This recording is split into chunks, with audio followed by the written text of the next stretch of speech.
வணக்கம் மாணவர்களே, நாம் இன்றைக்கு 5ஆம் வகுப்பு சங்கத்தமிழ் இலக்கணத்தை பற்றி தான் படிக்க போகிறோம். முதல்ல வினையெச்சம் பற்றி படிக்க போகிறோம். எச்ச வினை வினை சொல்லை கொண்டு முடிவது வினையெச்சம். அதாவது எச்சம்னா என்னென்னா, முற்றுப்புறாமல் எஞ்சி நிற்கும் ஒரு சொல்லை தான் நம்ம என்ன சொல்கிறோன்னா எச்சம்னு சொல்கிறோம். அந்த எச்ச வினையானது வினை சொல்லை கொண்டு முடிவதுதான் வினையெச்சம். எடுத்துக்காட்டு, கல் தடிக்கு விழுந்தான். இதில் தடுக்கி என்பது எச்ச வினை. இந்த தடுக்கி என்னும் அந்த எச்ச வினையானது இந்த வினை சொல்லை கொண்டு முடிவதனால தான் இதை நம்ம வினையெச்சம்னு சொல்கிறோம். பின்வரும் சொற்றொடர்களில் வினைமுற்று வினையெச்சத்தை கோடிட்டு எழுதுக. இதிலேருந்து நம்ம வினைமுற்றையும் வினையெச்சத்தையும் கோடிட்டு எடுத்து எழுதணும். மீன் வலையில் விழுந்து துடித்தது.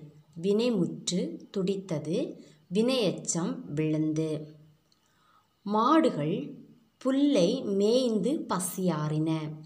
பசியாறின வினைமுற்று, மேய்ந்து வினையெச்சம்.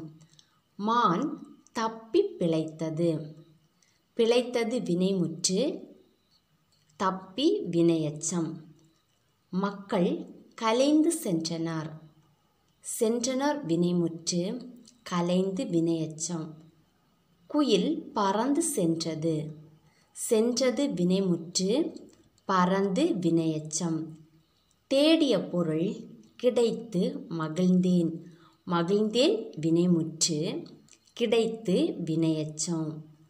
பையன் கீழே விழுந்து எழுந்தான். எழுந்தான் வினைமுற்று, விழுந்து வினையெச்சம். காகம் பறந்து சென்றது. சென்றது வினைமுற்று, பறந்து வினையெச்சம். மேகம் கலைந்து மறைந்தது. மறைந்தது வினைமுற்று, கலைந்து வினையெச்சம். பாடல் பாடி முடித்தனர். முடித்தனர் வினைமுற்று, பாடி வினையெச்சம். அடுத்து நம்ம பெயரெச்சம் பற்றி படிக்க போகிறோம். பெயர் சொற்களை கொண்டு முடியும் எச்சம் பெயரெச்சம் எனப்படும். அதே மாதிரி இங்கே அந்த எச்சமானது பெயரை கொண்டு முடியதுனால அதை நம்ம பெயரெச்சம் என்று சொல்கிறோம். எடுத்துக்காட்டு பாருங்க, மூடிய கதவு. இதில் மூடிய என்பது எச்சவினை. இந்த எச்சவினையானது பெயர் சொற்கள் கதவு என்ற பெயர் சொல்லை கொண்டு முடிஞ்சிருக்கனால இதை நம்ம பெயரெச்சம்னு சொல்கிறோம். பின்வரும் தொடர்களில் உள்ள பெயரெச்ச சொற்களை கோடிட்டு எழுதுக. அழுத பிள்ளை சிரித்தது. இதில் அழுத பெயரெச்சம். பூத்த மலர்களை பறித்தேன். பூத்த. பழுத்த பழங்கள் விழுந்தன. பழுத்த. பாடிய குழந்தை பரிசு பெற்றது. பாடிய. வளர்ந்த கன்று ஓடியது. வளர்ந்த. பழுத்த பழம் மனம் வீசியது. பழுத்த. பறந்த பறவையை வேடன் அடித்தான். பறந்த. விளையாடிய நான் வெற்றி பெற்றேன். விளையாடிய. கோவிலில் நடந்த திருவிழாவில் தேர் இழுத்தனர். நடந்த. ஓடிய மானை தேடினேன். ஓடிய. அடுத்தது இடைச்சொல் உரிச்சொல். இடைச்சொல் இடை சொற்கள் பெயர் சொல்லையும் வினை சொல்லையும் சார்ந்து அவற்றுக்கு முன்னும் பின்னும் வரும். இந்த இடை சொற்களானது பெயர் சொல்லையும் வினை சொல்லையும் சார்ந்து அவற்றுக்கு முன்னும் பின்னும் வரும். இவை தனித்து இயங்காது. இடைச்சொல் தனித்து இயங்காது. சில இடங்களில் இணைப்பு சொற்களாகவும் வரும். சில இடங்களில் இது இணைப்பு சொற்களாகவும் வரும். வேற்றுமை உருபுகள், சுட்டு, வினா எழுத்துக்கள், ஏகாரம், ஓகாரம், ஓம உருபுகள் இவை அனைத்தும் இடை சொற்களே. இதில் இடை சொற்களாக வரக்கூடியது வேற்றுமை உறுப்புகள். வேற்றுமை உறுப்புகள்னு சொல்லக்கூடியது ஐ, ஆல், கு, இன், அது, கண். சுட்டு ஆ, இ, ஊ.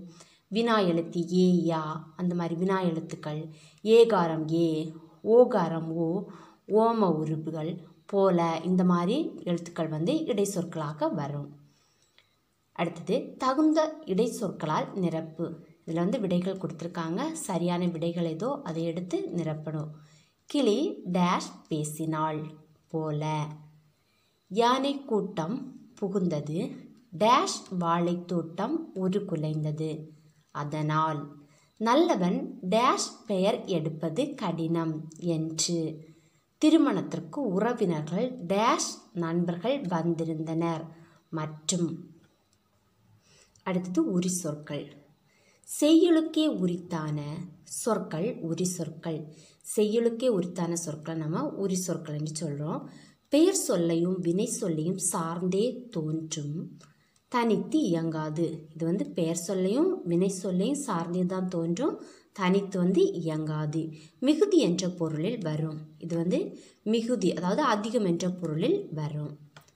சால, தப, நனி, கூர், கழி, கடி, மா என்பன உரி சொற்களாகும். உரி சொற்கள் எதெல்லாம்னா சால, தப, நனி, கூர், கழி, கடி, மா.